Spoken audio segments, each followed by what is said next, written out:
warri laayikii gootanii mucayyoo kana bira dhaabbattanii akka isheen sagalee taatu akka isheen uummata argattu gootan hundi keessan galatuma ammallee laayikii gochuuf hin dagatina baay'een ijoollee sodaattee jirti abbaan manaa ishee maal jedhe seetani namni tokko akka ishee bira sagalee hin taanee fi akka viidiyoo waraabne mana kiimii sana keessa akka hin baafne jedhee viidiyoo tokko si dhaggeeffachiisa.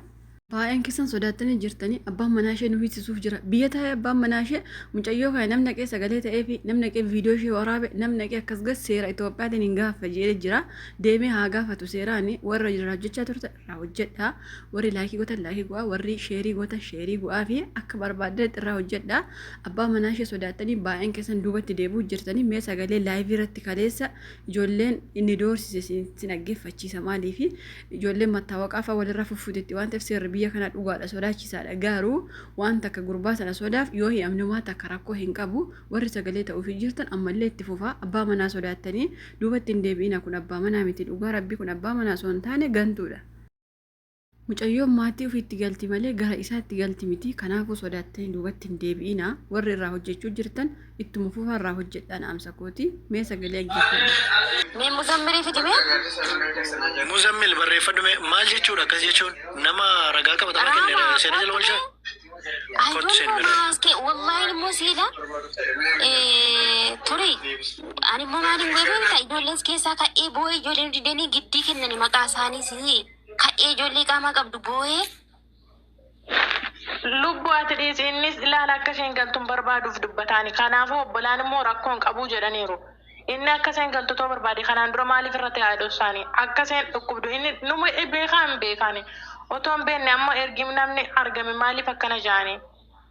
Muzammilii nu fidame Muzammil nu fidame mee Jafaaricha fidime Raamiyye Jafaaruun akka ufuun Jafaaricha akka nuufe sheeritti nuufe. Keessaa hin dawalee fi dhufaaniiti sheergoonaan dhufuu dideeti ittiin goddaa walii dhufaan ishee.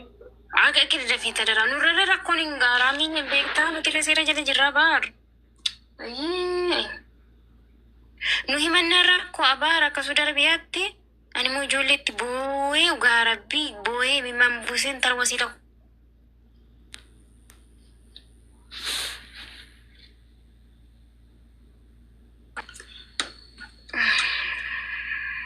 Maal dubbii walxaxaa kana yaakii maal nurra bu'ee kana. Akkuma amma geessanii viidiyoo xiqqoo laayivii irraa waraabee fide kaleessa galgala waraabee jechuudha. Namoota gurguddaa bira gahee jira viidiyoo mucayyoo kana Mubaarak Musammaa fa'aa birallee gahee jira.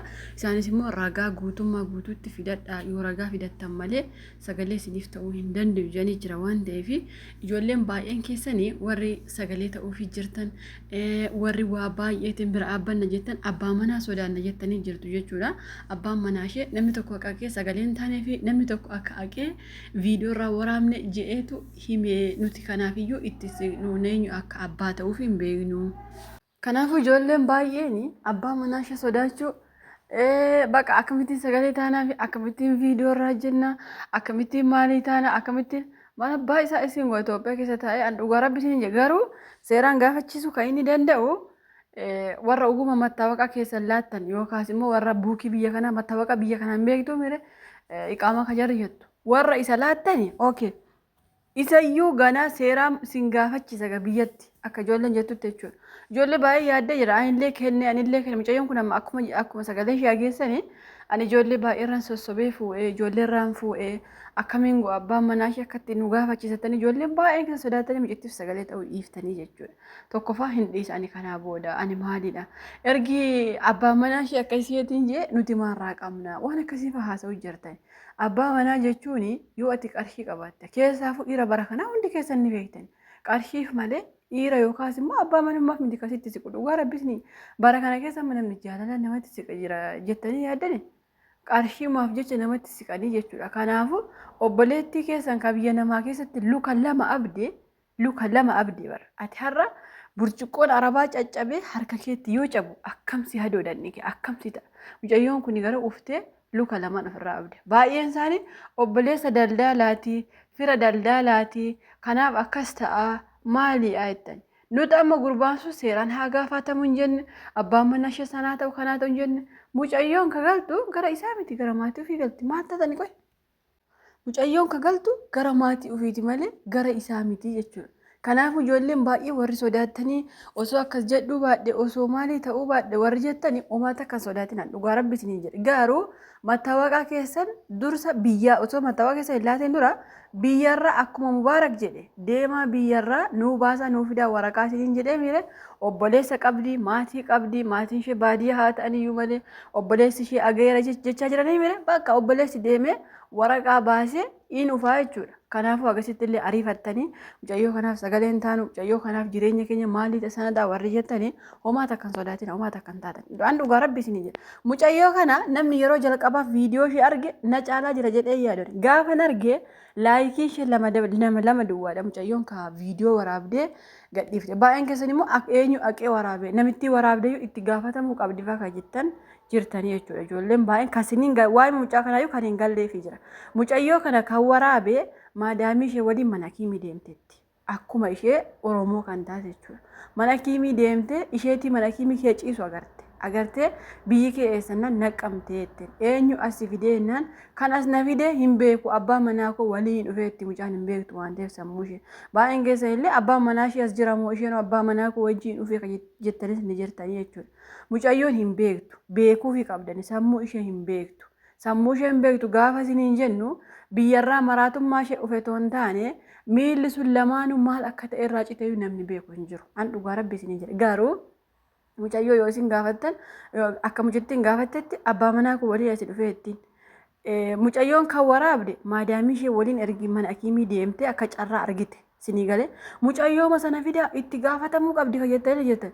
Namitti himti sun iyyuu deebistee maa viidiyoo waraabde jettee mucayyoo sanatti kaatee kajeellee ni jira jechuudha. Malee mucittii kana namni waraabe nama ishee waraabu aqi miti. Mucaan kacitte ramadaanii keessaa bara.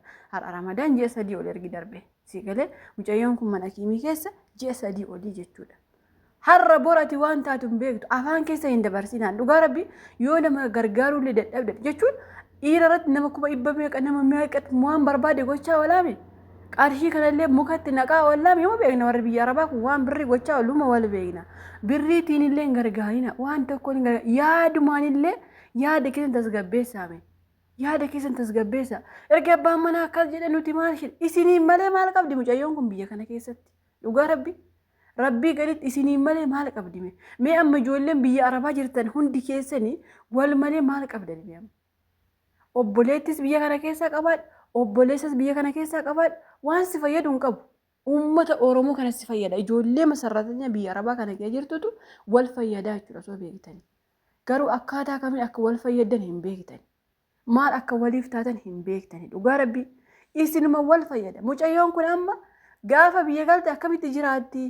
Qarshii walitti qabamuufi qaba. Maalii ta'uu qaba warri jettani waa'ee qarshii isaa dursa mucaan eessa akka jirtu iyyuu deemaa baasa dura.